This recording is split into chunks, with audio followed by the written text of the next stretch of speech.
Okay. Um, Good morning, good afternoon, good evening, whatever time you're watching this video. I'm Winner Edwin, the group leader for Group 9 for this Python project. So, unfortunately, we've not been able to hold our meeting, so I decided to make this recording to explain what happened during the project for those of us who were not involved in the development process. So first, I want to start by saying something. A lot of people asking me questions concerning the group. Why is there no a testing team and all that? Um, Basically, for this project, the Mr. Ambrose's main goal was to get everyone involved in the developing process. So one way or another, even if you're not writing code, at least we are learning from the code. That's why I did not put a testing team because if you say you were testing for a project where everyone is supposed to have their hands on some code, then you didn't really do anything to be honest, because those that are writing the code literally have to test the code themselves before shipping it. So yeah, that's why we only had the developers, the documentation, which I'm still not sure is necessary, but we just have to have it in case. And the people are called contributors. So as a contributor, basically I just wanted like you guys to be the idea guys, but due to time we had to like run on our own ideas and think things out fast. And the testing we would have done it too, but due to time, we just had to like scrap all of that. So without like too much talking, let's get into the main thing. So for this Python project, let me see if we can visit the URL live.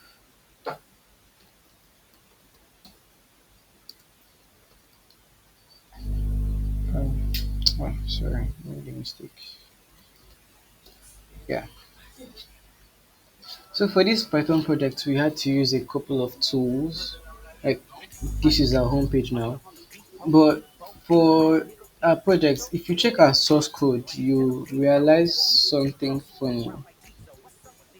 Okay, it's not here, it's on our homepage.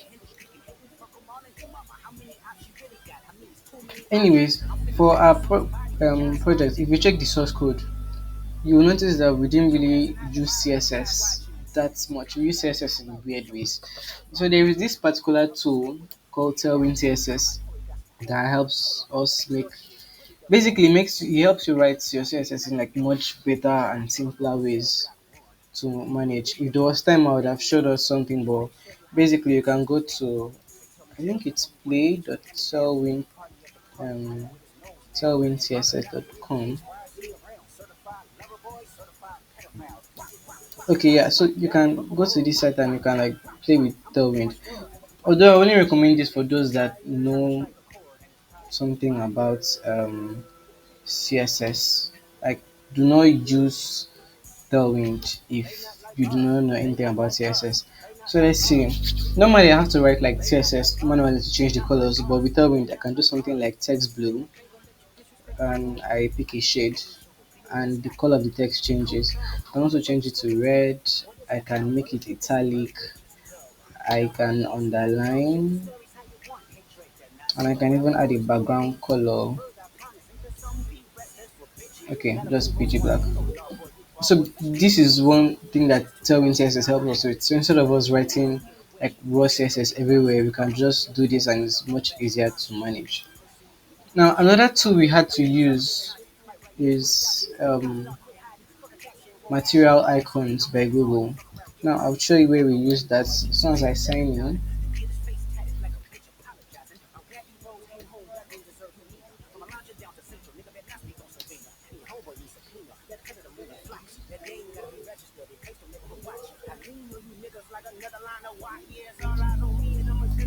Okay. Yeah, now if you go back a little bit in this video, you notice that this icons here with text. Let me see if I can get that back.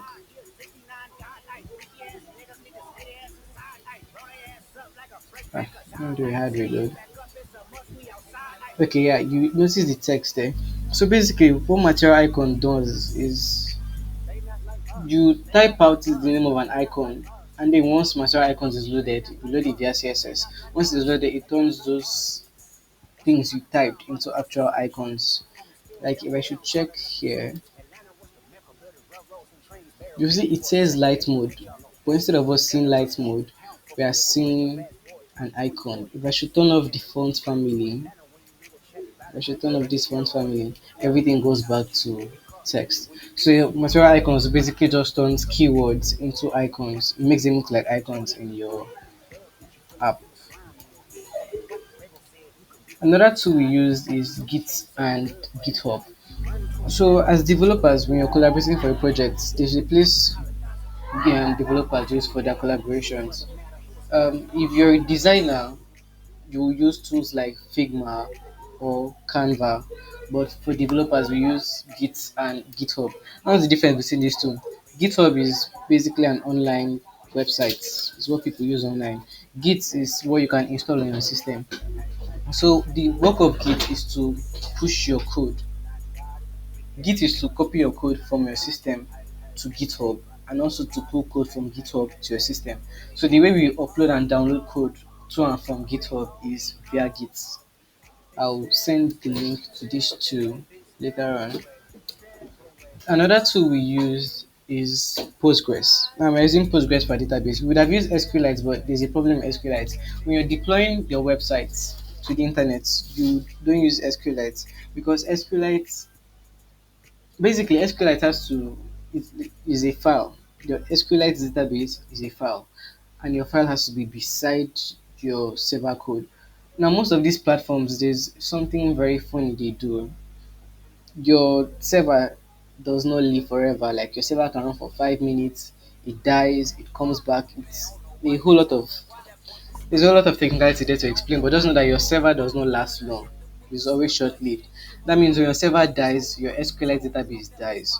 So whatever you're using is temporary. So you have to move to Postgres. Now, there are many platforms that offer you a Postgres database online. There is Prisma Postgres, there is Neon, there is Amazon's Dynamo, there is PlanetScale, there are so many other things. But the one we are using for this project is Neon. Neon is the Postgres database we are using.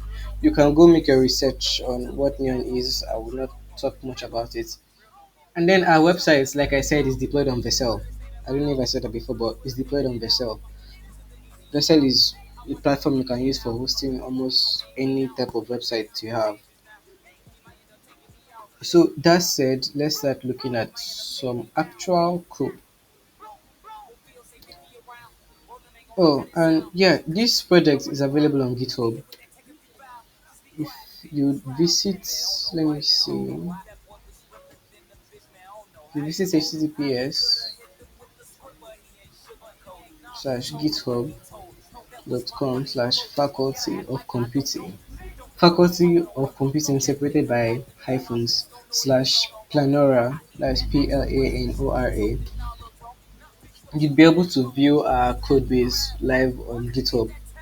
And then if you're on your system, you use Git to pull down the code and do your play, whatever you want to do with it. Let's say if you're on system, you have Git installed, you can simply come to this code tab, click on it, click this copy button, open your terminal. Now you seed into any location you want to copy the code into. Then you run git clone, you paste what you just copied and you press enter. Now Git is going to copy all of that on code into your device. Just have to wait for network. So I can open my file explorer here and voila, here is the project and here is our code inside it. Now, if you're on Windows, obviously the process is going to be different. The git clone command is still going to be there, but you have to open your file explorer however you open it. Don't do what I did. So that's oh Jesus Christ. Okay, I thought I deleted important files. Let's just do terminal for now. Okay, now into the code. Basically, if you check our README, yeah, in this code there is a file called readme.md. It's over here. Now you can open it to your VS Code. You press Ctrl Shift V and you get the basic setup for this project. You can also do that on our website. Sorry, on the repository. Basically, if you're on GitHub, as soon as the site loads, you can scroll to the bottom and you will see the exact same contents here, and you can just read it to get started. So, like it says here, you have to clone the repository first of all, and then you have to create a virtual environment. Now, I do not, I'm not a Python dev, so my explanation of a virtual environment might be funny, but there is a very funny way Python works with its packages. Like when you install a package, it does very abnormal things, and a virtual environment helps us to avoid those abnormal things because those abnormal things can make you have problems, especially if you have like multiple Python projects. So you have to run this command. This command might not work if you don't have venv installed. For you to install venv, just go to your terminal and run pip install venv. Once it is installed, you can now run this command. So this command creates a virtual environment in a folder named venv. And if I go to VS Code, we will find that folder here. And then this source command basically activates, you have to run it in your terminal. And in case you're not aware, for VS Code, you can open your terminal by doing Control and backtick. Your backtick is the key under escape. Now, for this terminal, my VNV is already activated, but let's say it wasn't. So this is how my terminal is normally, and I'll just copy this command, I'll paste it in, and my virtual environment is active. How do I know it's active? You see this venv in front of it. Whether you're on Windows, you're on a Mac, you're on Linux, you always see this venv in front of whatever is meant to appear here. That's how you know that your virtual environment is active. So the next thing says to run this command. Unfortunately, I'm sorry, not unfortunately. Since I am on Linux, I'd have to put a 3 in front of Python to make the command work. And to take a little bit of time, and our server is live. What I have to do is click on the link and it should open in my browser. And voila, our Python project can run. So now what's actually happening behind the scenes? Let's look at the code. Remember, we're running app.py. So let's see the contents of app.py. Sorry, this video might be very, very long, so you can skip the parts you're already used to because I'll be touching a lot of things here. Hopefully, I'll have time to add chapters into the video so you can skip while you're watching on YouTube. So, from this, oh yeah, I forgot. One thing you must do before you run this project is you must install the dependencies for these projects. Now, dependencies are packages you need, just like Flask. Flask itself is a dependency, so you have to like install all those dependencies, and you do that by running this command: pip install your -r requirements.txt. Now, requirements.txt is the way that Python identifies the packages it uses for a project. So we have all these packages here. Don't worry about editing it. Just make sure you run this command and everything should be installed before you run the project. If you don't install all these things and you run the project, you will have an issue. So if you go back to app.py, we'll see this .env is one of our dependencies. Now, what does .env do? There's something we call environment variables. Now, when you're deploying a website, you might need to connect to a database or um, a service like Paystack or something else. Now, for things like that, you need a way to access the sites. Like, let's say I want to make a website where you can do payments and I'm using Stripe. Some of us should know about Stripe or Paystack, whichever one you are aware of. So, these things, what they'll do is they'll grant you a token or a key or a record, something secretive, something you should not share. Now that thing is what you use to be able to connect to that service. Is it's kind of like your reg number, where Junior identifies you with your reg number. Now your reg number is public. That one you can share it. But there are things you should not share, like your BVN. Yes, your BVN is a very good example. So now your BVN helps you to access your bank accounts and all that, but it's not something you should share with everybody. That's what an environment variable is. An environment variable helps to connect to things like your database, any API service you're using, and all that. They should not be shared to the public.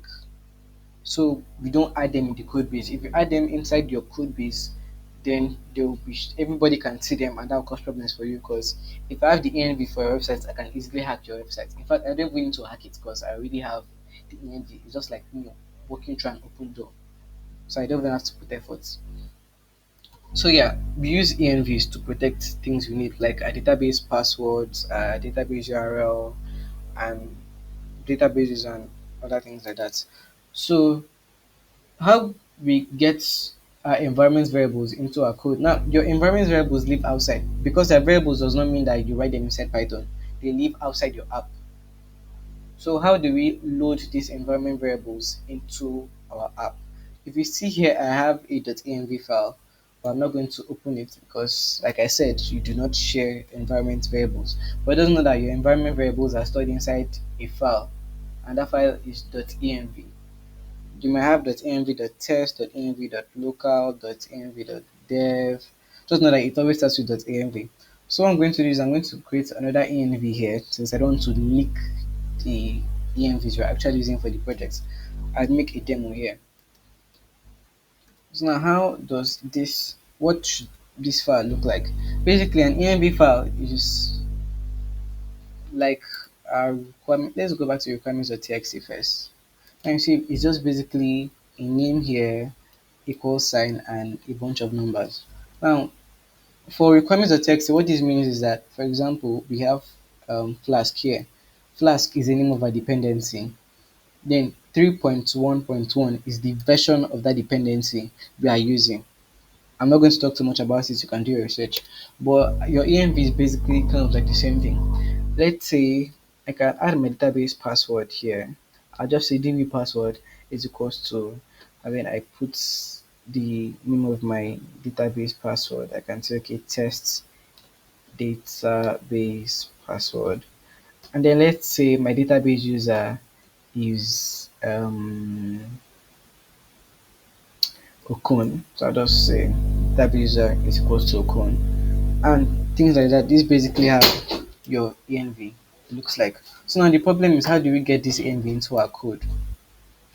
So we use the .env package. You can install it through pip. Like I said, you have to run this command first of all to install that package and the other things we need.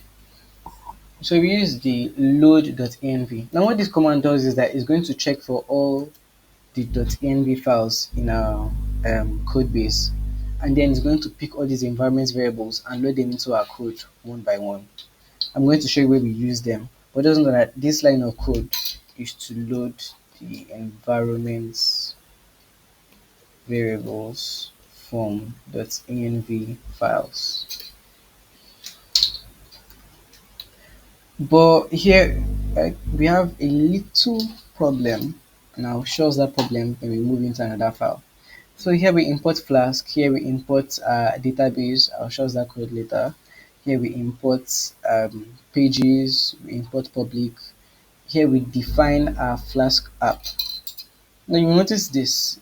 Normally, what Mr. Ambrose showed us in class is app is equals to Flask, and then we pass in the name variable. I don't know if this is a variable. Okay, it's a variable actually.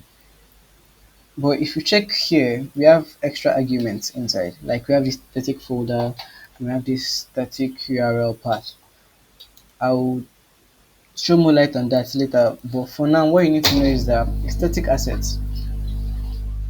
Yes, a static asset is something that does not change. Like, how many key for a good explanation? Okay, you know our templates. Our templates in Python basically render dynamic data. because the way your template is not what gets passed to the browser. What what you see in your templates is different from what actually happens in the browser, because Python does some magic and the templates transforms into something new. Something else replaces the template code you use. So now you can say that your templates, data being returned by your templates is dynamic because it's being changed. Something is writing something, something is updating something inside the templates to make the templates look like what it looks like in your app. But static assets basically does not change. For example, you can have images on your website, you can have JavaScript files, you can have fonts, you can have CSS files and things like that. Python in itself does not update those files. Those files stay the same way they are. The exact same way they are in your code base is the exact same way they get sent to the browser. So things like that are called static assets because they are not being generated. There is no funny templating magic that's going on in there. So that's that. Now every website needs static assets. Not every website needs static assets, but most about 99% of all websites use static assets. Now in Flask, since we are not, like I said, static assets are not templates, so you cannot say render template is equals to js slash index.js. No, you can't do that. You're not rendering anything, you're just adding it there. So basically what this says, this first argument, static folder is equals to static, means that if we go into our static folder here, that's what this place means. If you go into a static folder here, you see our static files. Then if you use slash static on our app, is going to take you to one of these files. To better explain that, let's run our Python app. Our app is live. I go to the browser. I say, okay, localhost 45,000 slash static slash. Let's see. Okay, let's check auth.css. Press enter. Okay, it's in the CSS folder actually. So that will be static slash CSS slash auth.css. And here we get this file. Remember, we're not rendering anything, but we are seeing the auth.css file the exact same way it is inside our browser. Let me just put this side by side so it makes more sense. Now you notice something. If I should change the name of this folder, so let's say static hyphen x, I press save. If I come back here and I reload, let's do a hard reload. Okay, Python do not restart for that. I think it's running. I don't know. Python is such a weird language for real. Okay, good. So it says not found. Why? Because you're telling Flask to look inside the folder named static x, but our code base does not have any folder named static x. So even though it cannot find the static files, it cannot find the folder. Okay, that was weird. So even if you cannot find the folder named static x, this is not going to give us an error or anything. But basically, whenever you try, even though the asset actually exists on your system, provided that this folder name is wrong, you're not going to get anything. So if I should change this folder now to static, from static to static x hyphen x, sorry, I press enter. If I come back here and I reload, we get back the file because now the folder names actually match. So if I should reverse the folder name, change this back to static, and I change this also to static. But I change this static URL path to, let's say, s. And here's what's going to happen. If I reload, it says not found. But if I edit the URL and then I change the static to just s and I press enter, it gives me content. Now imagine if I didn't even pass this at all. Let's say I give it an empty string and I come back here and I reload, there'll be problem. I think server is down. Man, I really hate this language. Okay, so server is back up. Now if I should reload this, it says not found. Why? I've changed the URL path to an empty string, meaning that we don't need this S anymore. So I can just take the S out. If I press enter, we still get back the file. So for at this point now, what you can do is you consider this. Just know that whenever you want to access a static asset, you need to put the slash static in front. Then once you put the slash static, it just basically puts you inside the static folder. Then you can now say, okay, slash CSS to enter the CSS folder, and you mention the name of any CSS file you want. You can say slash images, you mention whatever you need to. So just know this is how we do static assets. If you want to, you can ignore this. If you ignore that,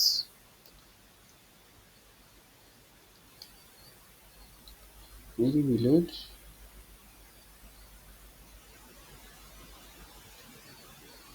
That's quite interesting actually. Let's just keep it to avoid problem. So it's like static and we're back in business. So that's that. And then here we are registering blueprints. Now I'll tell us what a blueprint is later on once we get there. Here we're creating database tables. I'll show you what we're doing in that part. And here we actually run the app. Now if you notice I'm using host is equal to 0.0.0. Now, when you're running a web server, you can bind to two things. Either you bind to your local network or you bind to your just your computer alone. And what do I mean? During the first class work Mr. Ambus gave us, we noticed that some people are having issues where the server was running but they did not connect to it to their phone. Now the problem was when you run Flask normally, it binds to just your computer, meaning you can only access your websites on your computer, even though your phone and your computer are connected to the same Wi-Fi network. You cannot access it from your phone or even from another computer because the Flask server is binding just to your laptop. But when you add this host is equal to 0.0.0.0, then you're binding to the local network. So meaning that any other device that is on the same network, in this case Wi-Fi network, can also access that your um Flask server. Like now, if any other device was connected to my network, they can basically hit this URL in their um browser and it's going to open these websites for them. I would have done a test on my phone, but that's stress for another time. This video is already too long as it is. So that is that. Now let's go into our database file. So we have a file in our code base db.py. This is where we handle all our database logic. Now here is where we make use of those environment variables we spoke about earlier. Now, like I said, we're using Postgres, and for you to connect to your Postgres database, you need your database name, your database user, your database password, your database host, and sometimes you need the ports. Now, let's touch on these things one by one. Now, your database name is basically the name of the database. Like if I should go to my PG admin, if I go to my PG admin, I have a bunch of databases here. I have JZ, I have Students DB, which we made in class. I have libdb, I have my DB, I have Postgres, and that's that. So your name must be the database name. Now database user is which user owns the database or which user has access to the database. Now database password is the password the user uses to access the database. Now the host is the domain name of the database. Now if your database is online, your domain name is going to look something like, let's say if you're using neon, it's going to look like neon.tech something. If you're using um I don't know, funny enough it's only neon I use in production, but basically if the host your is on the internet, whatever internet service you're using as your Postgres database to give you the host name. But if it's on your PC, it's going to be local host. Now, like I said, sometimes also you're going to need a port. Now, why would you need a port? If you're running the database locally on your system, you need a port to connect to it. But if you're using a database that's hosted on the internet, you most likely wouldn't need a port.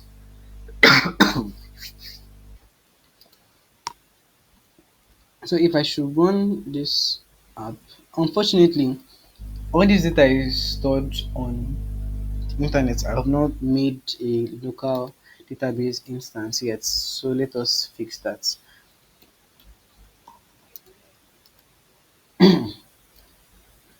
So here, this particular line of code, you can ignore these classes.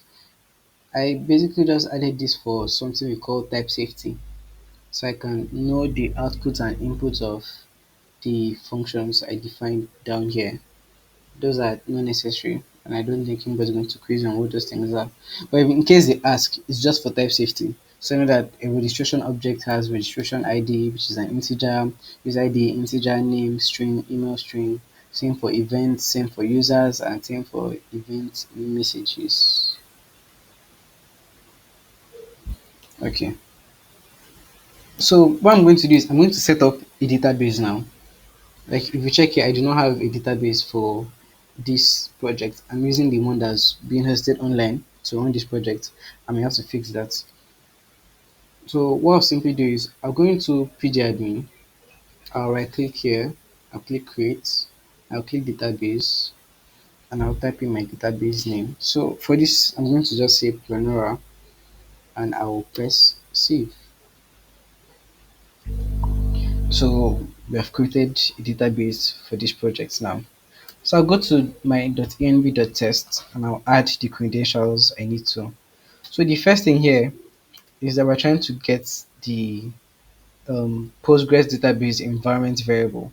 Now in Python, for us to get environment variables, basically you have to import the OS module and then you use the get-env function from the OS module to get the environment variable that you're referring to. So in this for this example, our Postgres database, that's the name of our database, is Planora.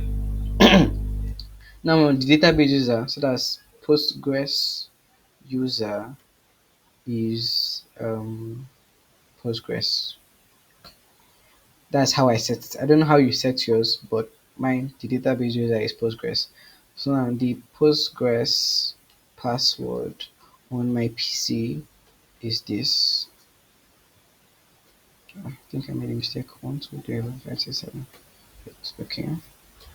And then my hosts, since it's the database is on my PC, like I said earlier, it's going to be localhost. If it was somewhere on the internet, then it's going to be different. But since it's on my PC, it's localhost. Now, remember I said if it's on your PC, you also need a port to connect to it. Why I did not add a port is because our database, the one that is being live on the internet, does not need a port because database is on the internet. But for this example, database is on my PC, not the internet. So I have to add a port here. I'll say os.get env postgres ports. And then I'll add the variable here. Postgres ports is post 25432. And one more thing, I'll have to add that port here. Port is equal to env ports. Yeah, Python is crashing. Okay, so let me explain what just happened here. So in a database file, the very first function we have here is a get database connection function, which returns a database connection. But the very first thing we do is we have to check if all our envs exist, because there's a way you're running the code and you're missing an environment variable. So here, if we check and there are missing environment variables, because this gets env, if the environment variable you're getting does not exist, you're going to get a problem. I think for Python, you either get a string, that's these strings here, these values here, if the variable exists. And if it doesn't exist, you're going to get back none. That's what Python calls the data type, is called none, basically meaning doesn't exist. So what this does is we check if there is any of these environment variables that does not exist. And if it doesn't exist, we raise an environment error. If you come from JavaScript, raising an error is the same thing as throwing an error. If you come from all these heavy languages like Rust, it's called panic. But in Python, it's called raise. So we raise an error that they are missing Postgres environment variables. Now, the variable that is missing here is ports, because in the old example, there was no ports. And one thing you should notice is this load.env function by default is going to look for a .env file. But the file I want to use is .env.test. So I manually have to tell it, okay, don't use .env, use .env.test. How do I do that? You can pass a named argument called .env path, and then I can say, okay, use .env.test instead to load environment variable. So if I run this, I will not get an error because it has finally found the Postgres ports. That was the missing variable area. Now, how do we connect to our Postgres database? For SQLite, basically you use the SQLite module, which comes with Python, so you don't have to install it. But when you're working in Postgres, you have to install a dependency, which is, I don't know how to pronounce it, but basically PSYCOPG, whatever that means. But PSYCOPG is how we access Python databases, sorry, Postgres databases in Python. So we import the connect function and then we connect to our Postgres database by passing it the database name. So we grab the name here from our env. In case you don't know Python, we put an F in front of a string. It allows us to, it's just like, let's say printf. Yes, printf in Java, where you can just put what do you call it? You can say okay percent s for a string, percent d, and then you pass in your values later. But the way we do it in Python is that we put an f in front of the string, and then instead of us passing the percent s and all that, we simply just open curly braces and then we insert the value inside that curly brace. Let's say if I should create a test file, let's just do test.py. Then I want to print my name. I have my name in a variable, and then I have my age, and I want to print it. I can say okay, print f. My name is. I open my curly braces. I type in the name variable, and I open curly braces. Type in the age variable, years old. Now, if I should run this Python file, that's Python 3 test.py. This once again, if you're on Windows, it's just Python, then to add Python 3. But if you're on Linux, it's Python 3. So Python 3 test.py, and it says my name is Rina Edwin and I am 18 years old. So this is basically how we do it in Python. If you don't put this F in front, you will have problems. It basically just comes out the way it is. This F means you are making a formatted string. So it strips out this and replaces it with the value of the variable. And let's return back to our code. So we connect to our database, we pass it this string. Now in this string, we are giving the database name, we are giving the user, we are giving the database password, we are giving the database hosts, and we are giving the ports to connect to. And the port is once again optional. If you're running a database locally, you have to supply it. If you're not, you don't need it. And then row factory is equals to dict row.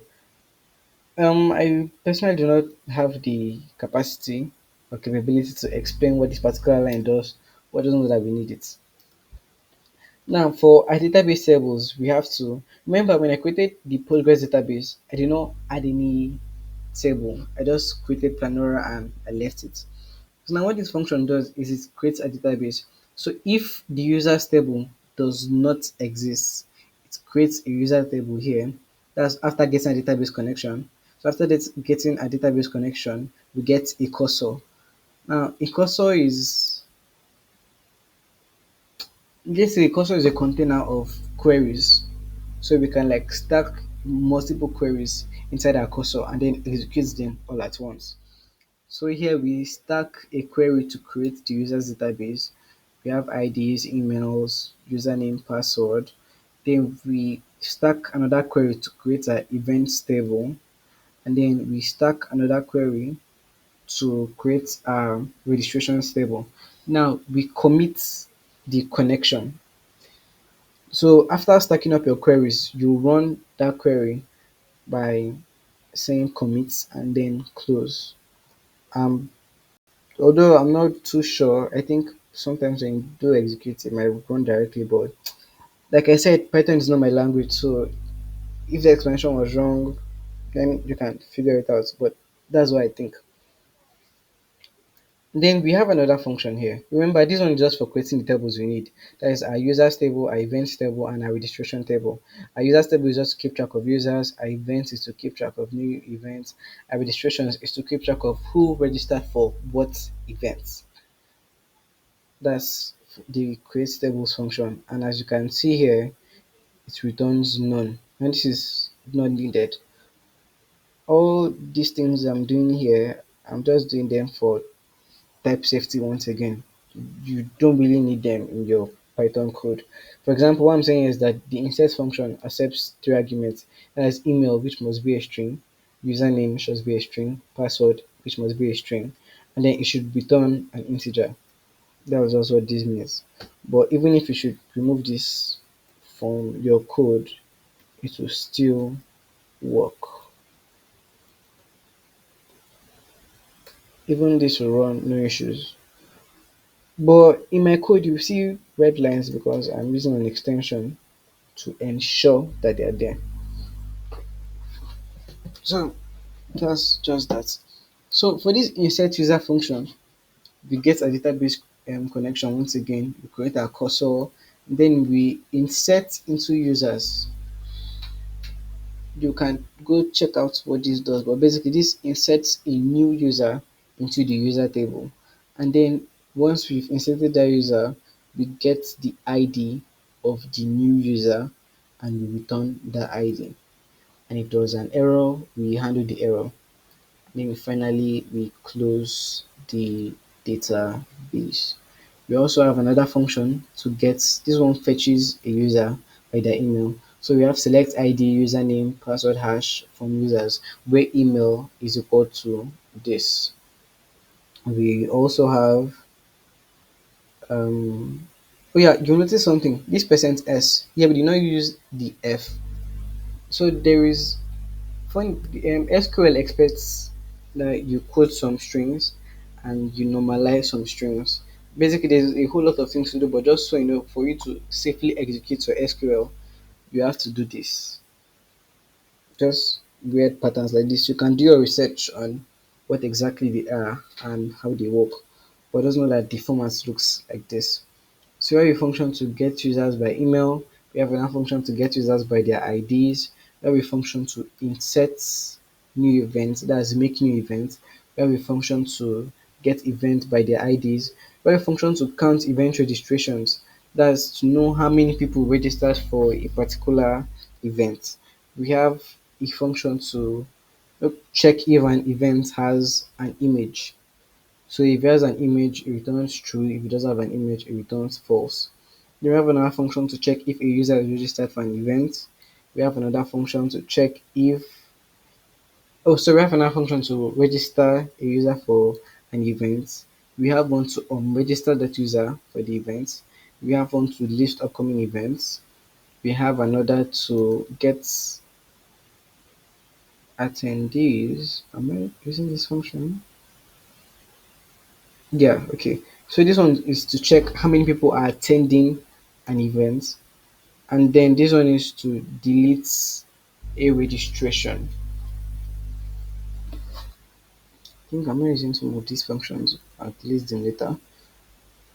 Then we have another function to update an event, one to delete an event, and another to get an event image. Now, for this particular part, we are storing our images inside our database. It is not recommended for a real world project, but since this is a school project, we can risk it.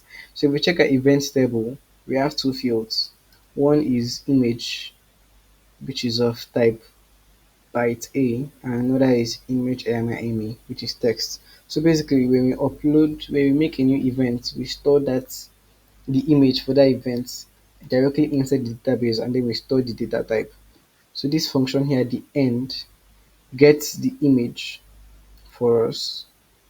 It gets the image and it returns the event image. That's the data type for the image and the image itself.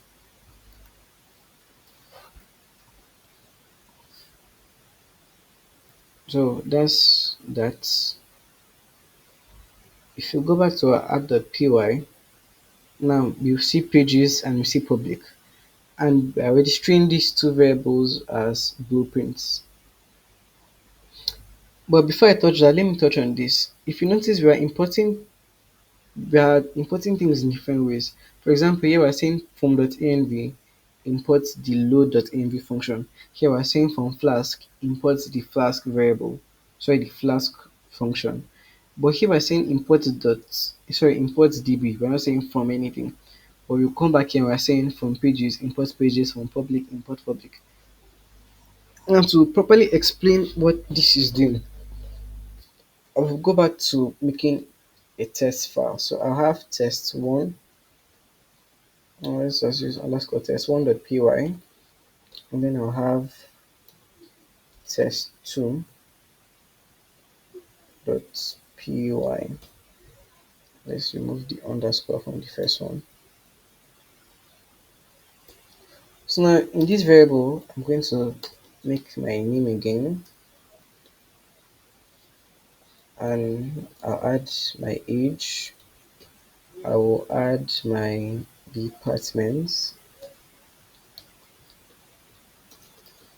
I will add let's say faculty. Now I'll go to the second file, that's test 2. Now let's say I want to print out my name and age again from this second file. Now what I'll simply do is this printf, sorry, print, not printf. My name is, keep this here, and I am years old. But now the variables are defined in test1.py, and I want to make use of those variables in test2.py. So what do? I can stay in test2.py and I import those variables. So I can say, okay, from test1 imports name, comma, age. Now notice this, the file is named test1. So I am saying from test1. I don't add the .py. That's going to give us syntax errors. Now I can supply the variables I just imported, that's name and age, into this place. And if I run the code as Python 3 test2.py, it actually prints out the variables. Now, for some reason, there might be a whole lot of variables inside here. For example, we can have first name, that we can have middle name, we can have surname, we can have What else can we have? Can have gender. We can have um, year of birth, and so on and so forth. So now we have so many variables. Now imagine if you wanted to use all these variables for some reason, and also okay, name, comma, age, comma, departments, comma, faculty, comma, first name, comma, middle name, comma, surname, comma, gender, comma, year of birth. You can already see the problem. The code does not even fit inside one space anymore. I have to like scroll to see the end of what I'm importing. And this is an issue. We are importing so many variables, so we now have a long list. The simple thing I can do is instead of all this long grammar, I can just say, okay, import test one. So now this import test one, I have imported the whole of this file. So basically, any variable that is found inside here at the root level of this file, I can access it from here. So I'll simply say is test one dot name, and I'll say test one dot age. If I should run the file again, you see it still gives us the same thing. So now I can also say um, my year of birth is, let's add f, test one dot year of birth, and I can print this out and it comes out. So that's the exact same thing we're doing here. So here we are basically just picking items one by one, but here we are picking the entire module. So everything defined in our .db, sorry, db.py file is being imported. But since you're only using just one variable, that's the create function, I can simply say, okay, from db imports create tables, and it will still work. So now, what's happened to pages and public? Let's go to public because that file is much shorter. So now in public.py, this is where we define our public templates. Now what do I mean by public templates? These are templates that people that are not signed in can access. So if you're not signed in, you can access the login page, you can access the sign up page, you can access the home page, which is that blue screen. That empty blue screen that just says Planera and has an enter button. So those are the public pages. Now it's defining your public pages is basically like creating your Flask app. You know, if you wanted to do render a template in Flask, you can just add a decorator here. We say app.route. We put in the path to that route. We define a function. We give the function a name, and then we render a template and we pass the name of that template. So that's like the same thing with the blueprints. But the only difference is this: you create your blueprint. Your blueprint is a variable in itself. Now you import, instead of importing Flask from Flask, you import blueprints from Flask. Now a blueprint is like, let's picture an atom. An atom is made of different parts. That's the proton, the neutron, and the electron. Now all these things combined together make up the atom itself.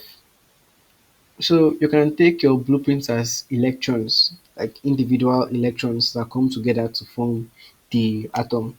So here we have our public electron, and then if you go to pages.py, we have a private electron, or should I say private proton, however I want to map that in my head. So what do we do blueprints? So for blueprints, you give your blueprint a name. Flask requires you give it a name. So I call this public and I call this pages.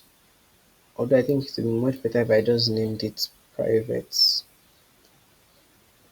So private, and I change the file to private. Okay, I also change this to private. Okay, so we have a public and a private blueprint. So what makes the private blueprint actually private? So Flask has, in general web development, we have what we call middleware. So let's say a user makes a request, the request passes from the user's computer and goes to a server. When the server says that this request wants to write something to the database, let's say you send a message and your message goes to the server says, okay, this person wants to send a message to this other person, and they send the message. Now, we introduce a middleware. The middleware can run in between the server saying that you want to send a message and actually send a message to the person. So, okay, for example, let's say whenever a user sends a message, you want to verify if that user has not been blocked by the person they want to send the message to. So what you do is you add a middleware. Now what the middleware does is this: the server sees that you are sending a message, but the middleware has to like stop the server and say, wait first, let me check whether this person has been blocked. So the middleware can then check, has this guy blocked this other guy? If yes, then the middleware can stop that message from being sent in the first place. But if no, the middleware allows the message to go through. So that's kind of like the same thing that's happening here. So how we use middleware in Flask is we simply use a decorator. So that's at the name of our blueprint dot before request. This what this before request means is that before we actually like respond to the request, run this function. So every time we get a request and the request hits our private blueprint, this function is always going to run. So what the function does, it is going to check, it's going to hit our utilities. So we have a file here that's utils.py where I define two utilities. Now the first one checks if the user is authenticated. So it checks if the browser has a cookie. Now cookies in web development doesn't work like cookies in real life. It's not something you can eat. Well, basically cookies how a server identifies a user. So you can have cookies that says, okay, this user has this ID, this is their name, this is that, blah blah blah. So we're using the user ID cookie to identify who is signed in and who is not. Then we also have another one that basically sets the user ID to whatever value we're going to pass. Says that it's going to last, that cookie is going to last for 30 days, adds a few other things in here, and then redirects them to the home page. So here we check if the user is not authenticated, we send them to the login page. Now recall the login page is being defined here on our public blueprint. So they can actually access that. But when they try to access a page that has not a public blueprint, they get back to the login page. So let's walk through all these one by one.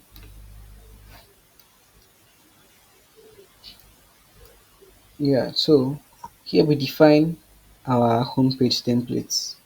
So what we simply do is we check if the user is authenticated. And it's going to be fun if our user is authenticated, they come to our site and they see that blue page. So if they're authenticated, we just redirect them to the home page. But if they're not, we render that blue page for them. Now for the login page, we check. You notice something here. Here we just said at public.route, we pass the path to the route. But here we said at public.route, we give it an argument. That's the path to the route, and then we give it another named argument, which is the methods. Now, when we're dealing web development, there are things we call HTTP verbs. Now, every action, every request you make to a server uses a particular HTTP verb, and there are a couple of them. There is get, there is post, there is put, there is delete, there is options, there is patch, there is trace. Yeah, there are a couple of verbs. I think a lot of them actually. But there are four key verbs. Now these verbs are get. Whenever I'm fetching a request from, so whenever I'm fetching a resource, let's say I go to my browser now and I type in some random URL and I press enter. I just made a get request because I was requesting for this particular page. Let's say I go back to our site, I click this button. Oh, server is down. Interesting. So let's say I'm on GitHub now and I click on any of these folders, and I'm making a get request for the content of that folder. Now, if you sign up on a site, the process of signing up adds your details to the user table of that site. Now, this simply means that they've created your data has been created in the database. So the process of that creation makes we refer to it as posting. When you're creating data, when you're creating a new resource on a server, you're posting that data, just like you making a post on Facebook. So that action is called post. Now, when you're updating data that already existed, let's say your profile is there, you go to X, you update your profile picture, or you update your name, or you update your username. You are putting that username because an old username already existed, but since you're updating it, you're putting in a new one. Then delete explains itself. So you should know that there's get, there's post, there's put, there's delete. You can go make your research on any other verbs that's there. But for this project, we'll be using three methods. That's get, post, and delete. Yeah, we'll be using those ones. Now, even though these verbs have standard meanings, if you want to be a wild dev, you can use a post request to delete an item or a delete request to add an item. But if you are doing that, it's God that'll judge you. Anyways, so yeah, let's go into the code for our login. So here is our login template. See, the template extends another template that's auth.html, and even this auth.html still extends another template, which is base.html. You should all know how templates work, so I won't explain what's going on here. Just look through the code. The only thing I'm going to explain here is this super. Now, if you see here, we have a block. We have a block named head, and if you go to base.html, we have another block named head. What this super does is that it will merge this head and whatever head is defined inside login and pass it to the base. It's a whole long process, but you can ask AI to explain to you. It's not really important. But if you're that interested, AI sometimes is your best friend. So here we have a form, and that form does ask for two things: your email and your password. And then it makes a post request to this route. So if I should run the app now,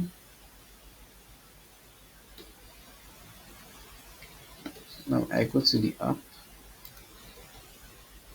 and go to the login page.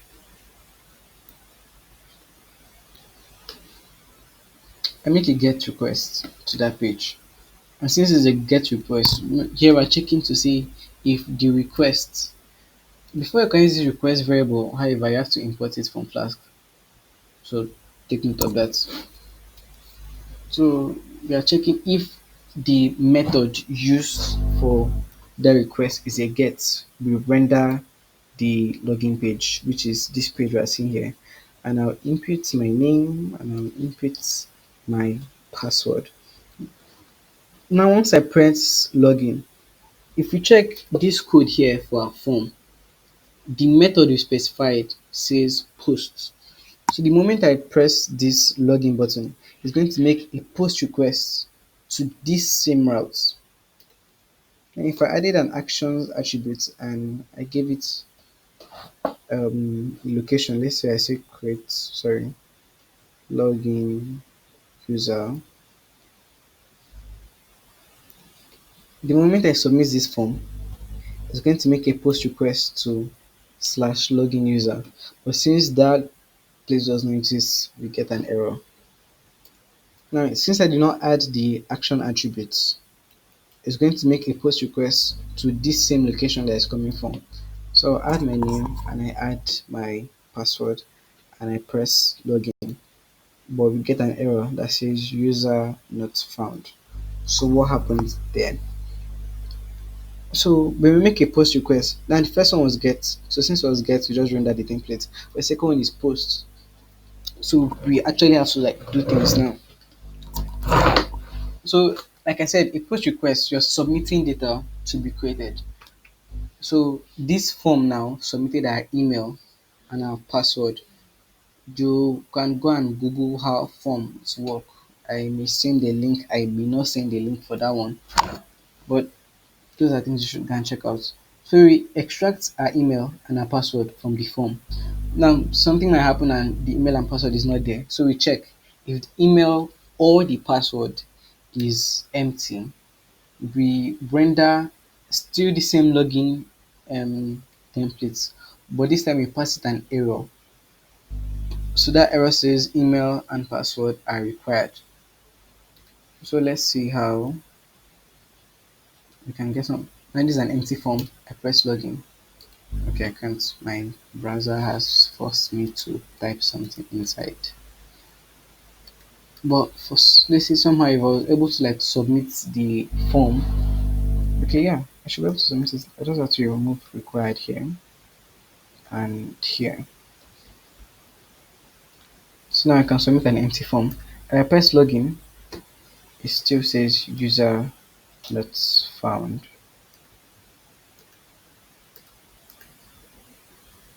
Okay, I see the error here. So if email is not equal to an empty string or password is equal to an empty string, I think that was a security issue.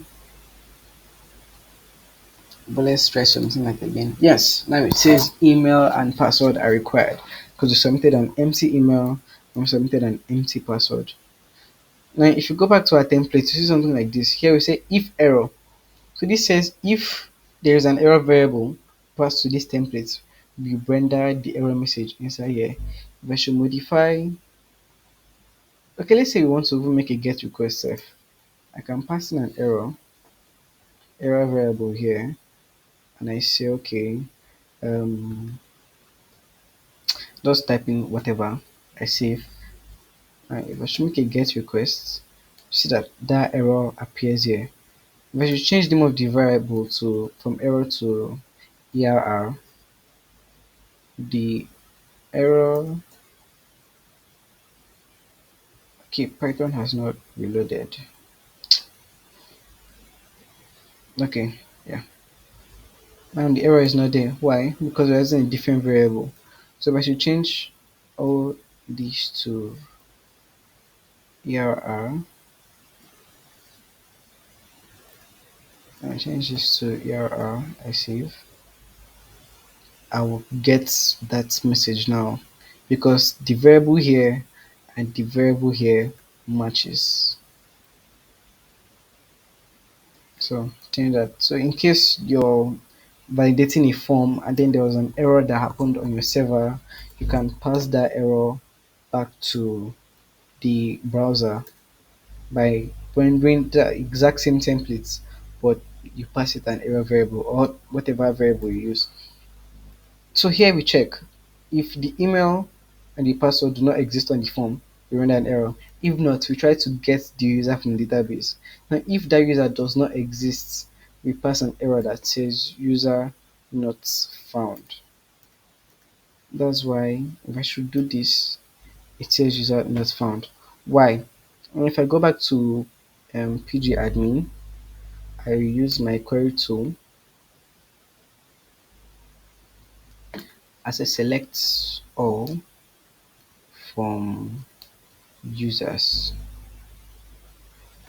Now, I want you to note something. If you go back to our Python code app.py, you see here we are creating a database tables before we even run the server. So one thing you should know is that no matter what happens, provided you use this code properly, database tables will always be created. So even though I didn't go to um what they call it pgadmin and randomly like create the tables, just know that Python, the way I set up the code base, that the create tables function ran and created all those tables. So the events table, the registration table, all of them are all here. I think I can prove that. Ah, shit. Let's see. Okay, yeah, as you can see here, we have our events, registrations, and user table. Even though I did not manually create them myself, inside here. So I'll select all form users, and we'll see that we do not have any user at all. So we have to sign up. So I'll input my email address.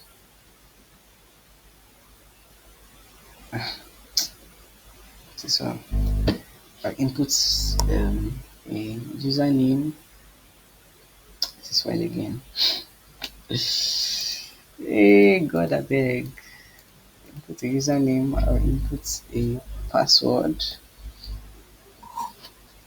and I will sign up. And voila! I should run this again. A new record has been created on a database,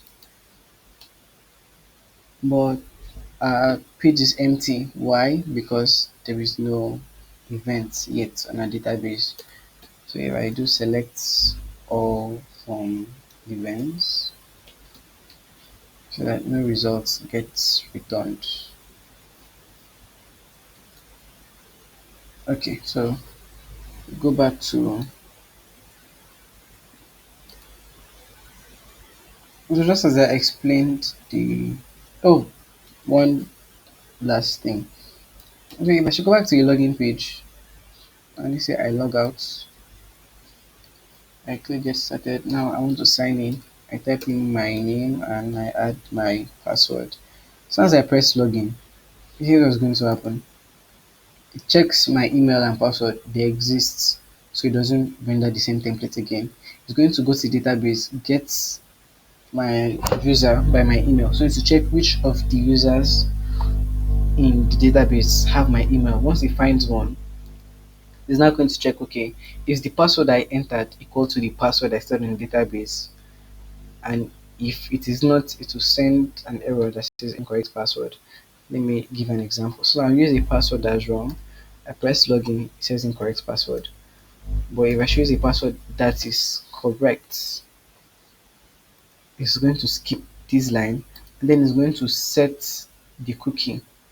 So I want you to watch something closely. If I open my DevTools on Chrome, I will not explain how to get here because of, and I need to start giving heavy expansions on a lot of things. I feel like I should also be exposing this, but it is well. So if you check here, there are no cookies.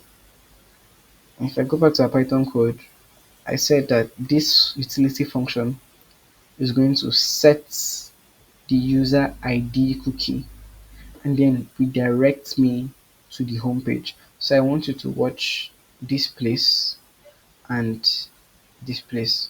So I press login. Now you see that a new cookie appears and that cookie is user ID, and I've also been redirected to slash home. So that's the purpose of that utility. Now that I have a user ID cookie, this utility function user is authenticated is always going to return true. So I have access to this page. Now if I should manually delete the cookie here and I reload, it's going to send me back to the login page. Why? Because of the middleware we added here. Remember this middleware that checks if I'm authenticated, and if not, it sends me back to the login page. So you cannot access any of these routes that are defined here without being logged in. So I will log back in again and we start using. From the little explanation I give about the code for the login, you can also check out the code for the sign up. It's not too big of a deal. So what's going on in our homepage?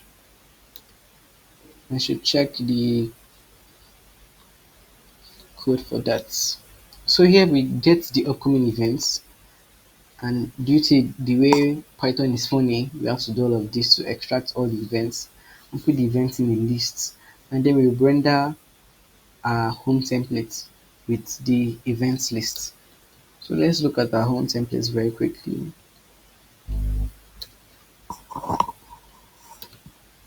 Now remember, our events is a list, so it's basically an array, and as you all know, array indexing in Python starts from 0. So our featured event is going to be the first event on the list. This I have to remove all of this. I think it's already okay. So we're basically just rendering, picking items from our event variable and rendering them here in this ginger function. So here we pick, if there's an event, we render this, the whole of this block here.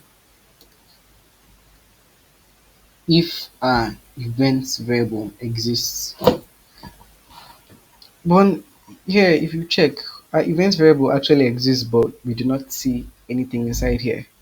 Why is that? Because we've not created any events. Now you all understand how templates work, so I'll not explain this. You should check out base2.html. Here's where we define our navbar. And like I said, we're using Tailwind CSS. If you check the Tailwind CSS website, you see how to set up Tailwind so it works properly. Basically, what you have two files. You have your input file for Tailwind and your output file. So your input file will look something like this, where you define your variables, that's the CSS variables you want to use, and then you apply a few styles here, and then Tailwind is going to create all of this for you, or else you just attach the CSS to your website and everything works. But you have to visit the Tailwind documentation site to understand all of that. I'm not going to explain how Tailwind works. No, but if you have questions, you can ask me, but I want to explain them in this video. So here we check, because you all know events is a list and you cannot go through a list without a loop. So here we run a loop, and that loop goes for every event one by one from the very first event, and it renders them here. Now let's test it out. We are going to create a new event on the site. So we're going to have test events. This event is being created for the purpose of explaining how the project works. We're going to pick a date for the event. We're going to pick a location, my favorite location to pick because it's not live. I'm going to set a price for the tickets, and you're going to set the number of tickets that are available, and then upload a picture.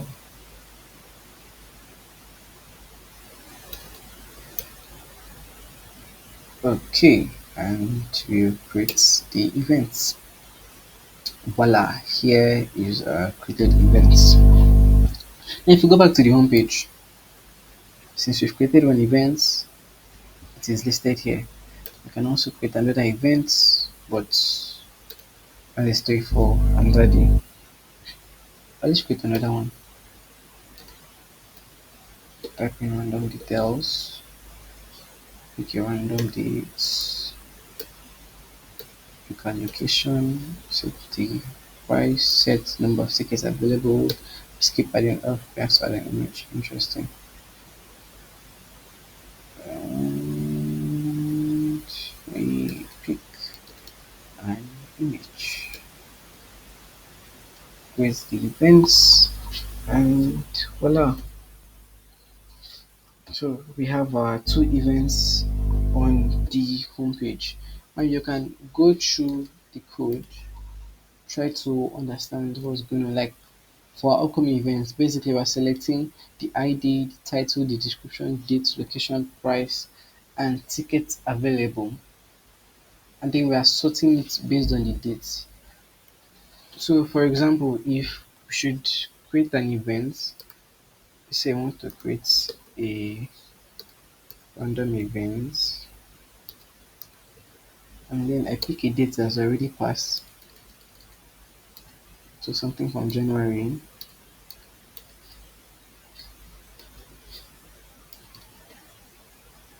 and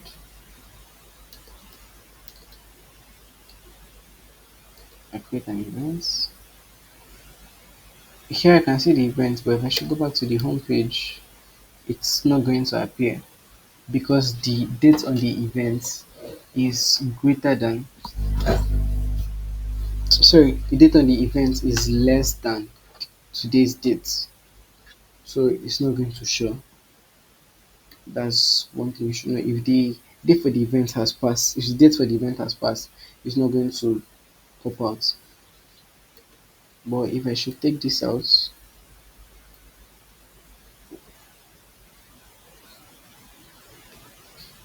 I think we should be able to see it. Yes, now I'm able to see it. I should add it back. We are no longer going to see that date again. So the event again, though the event still exists. Now we can view events, we can buy a ticket for the event, you can delete the events, can even edit, provided you created an event, you have the option to edit it where you can add a proper description and a sensible title, and then you save. Now since the database is on my system and the server is also my system, navigating through the site is actually somewhat fast, but for you it's not going to be the same thing. So yeah, yes, if you're using the site online, it's not going to be the same thing because the website and everything is stay full internet. So in case you're running a project and your project is slow, you just know that you're hitting something on the internet, which you should not be doing. So that's that. You can look through the Python code to understand what's going on. If I wanted to explain everything, I will not be able because a database file has 405 lines of code and a private file has 231. So I'm not able to touch every single thing in there. But those are all the things you should know. So for a recap, we are hosting our sites on Vercel. That's the deployment platform we're using. And we are using Postgres as our database. But since our website is being hosted online, the database provider we are using is called Neon. And we are using something we call environment variables to connect to a database because your database details must be stored privately. That's why I have not shown you guys the contents of my .env file to avoid problem and unnecessary builds. And also we are using Tailwind CSS for styling, so to help us write much faster CSS in less stressful ways. We use Tailwind CSS, and the developers are working through Git and GitHub. That's that. You can copy the code to your system, install the dependencies, play around with it, and you should have a good idea of what's going on. Remember, our static files are in the static folder. Static files are files that do not change. So they are always the same. The same way you see them in VS Code is the same way they'll get sent to your browser. But templates are not always the same. Like if you remember for our homepage, we had just this, but the HTML that ended up in our site was a little bit longer. In fact, if I should create more events, let's create more events.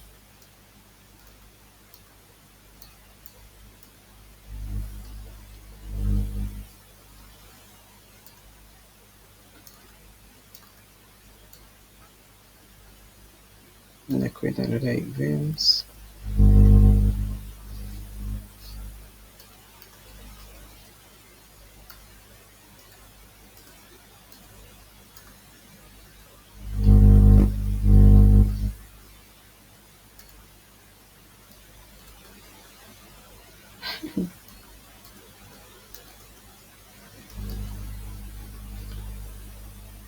And go back to the home page. Okay, so now if I should check the HTML that my browser is receiving for this page, we see it's a little long. We have this. If I should keep on adding more events and other events, we are still going to keep on getting like long, more details and all that. But that's that. If there's anything I'm not covered, I don't know, I just ask questions. I should be able to answer them. So one thing that's going to happen is that if you're using VS Code, the moment you open these projects in your VS Code, please you have to open it as a folder. One thing some of you like doing, which is very wrong, is you pick a file one by one and open it in VS Code. So you actually go to your file explorer, you will locate one of the files, like some of you do things like this. Now this is the project folder. This you go inside it, you pick at the py, and you're going to open it in VS Code. That's actually very wrong. You should not be doing things like that. Things like that to cause problems for you. So what you simply do is in the terminal, after you've run the clone the cells in, you can say code and the name of the folder. This is going to open the entire folder in itself in VS Code. So now when it opens the folder in VS Code, you're going to say how you know that you have the folder open in VS Code is this.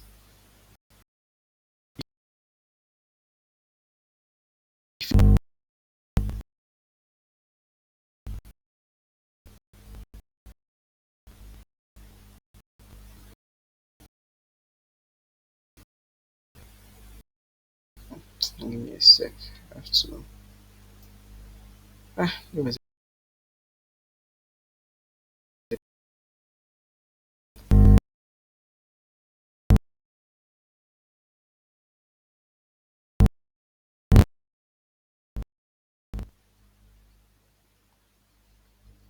Okay, so how you know you have the folder open is this. If you check your Explorer tab, you will see that the name of the folder is here and all the files in that folder are listed here. Now, in case you're not in your terminal, you can stay in VS Code, click Ctrl key, then Ctrl O, Ctrl key, then Ctrl O. Pick the name of the folder you want to work with, and then you press OK. Now, if you're on Windows, depending on how you installed your VS Code, you can also right click on the folder from your file explorer and you see a place that says open with code. You can also click it there and the folder is going to open. So you can start working on your projects. So yeah, when you open it in VS Code, there's a pop-up. You're going to get a notification about recommended extensions. So for this project to work, there were actually a few extensions that we needed. For example, black formatter to format your Python code. Because Python does not use curly braces like other languages like Java and JavaScript, it uses indentation. So if an indentation is wrong, you are going to get an error. And let me show you an example. If I should go to um, which file here, let's say app.py, and then I messed up the indentation here, we're going to get an error, expected indented block. Now, if you don't have the proper Python extensions installed, you're not going to know that there's an error, and you will try funny things like running your code. Maybe your code will run, maybe your code will not run, but yeah, like you see, expected and indented block is an error. So formatting is one of the things that helps us fix that. The whole issue. And there are a few other extensions. So whenever I get the pop-up, which you will get, please install the extensions. Make sure you're connected to the internet and you install them. If not, your developing process on Windows is going to be very fun. If you're using PyCharm, you will not get the notification because you're on PyCharm, and PyCharm by default is built to work properly on Python, so you may not even need extensions at all. So yeah, that is that. Do have a great morning, afternoon, or evening once again. Thank you very much. If you have any question, because I feel like I rushed over a lot of things here and I may not be able to explain them to your understanding, please forward them to me. My DM is always, not always shy, but my DM is open if you have the right questions to ask. So yeah, no, let's see. Okay, good. And we have events. Let's see if you have registrations. So let's all form registrations.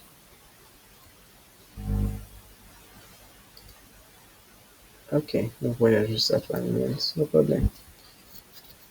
But it is good. Close, close, close, close. Right. See you guys later.